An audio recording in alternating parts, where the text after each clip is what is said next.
So, as I've mentioned, I'm an atheist, but I was raised Catholic, and I was a firm Catholic believer until I was about 2021. And then I was agnostic for a few years.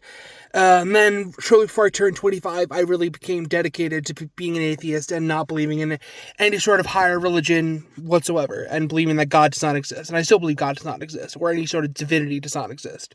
You're born, you die, that's it. Reincarnation is a nice idea. Like, I like to think that maybe my consciousness will continue in some way, shape, or form. And if I come back as someone else, it is what it is.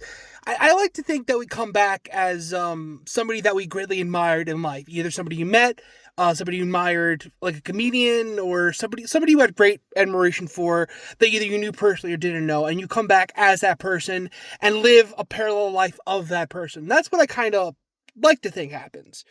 Because I like to think that I see a piece of myself in everybody that I meet, and vice versa, because we're all humans.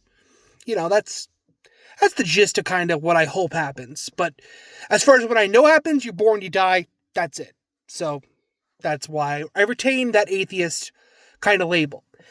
But that being said, me being raised Catholic, I still like to believe that there's some sort of divine punishment for people that are, do evil. And if I didn't really believe that on some level, I think I would have killed myself a long time ago. Just, to put that out there. So if you read Dante's Inferno, the lowest circle of hell is this frozen lake Citus, and it's reserved for liars, thieves, and cheats. And that's, all of MAGA are liars, thieves, and cheats. I don't think that's arguable. And I think one of the biggest offenders of that is Pam Bondi and Tucker Carlson and who the fuck else?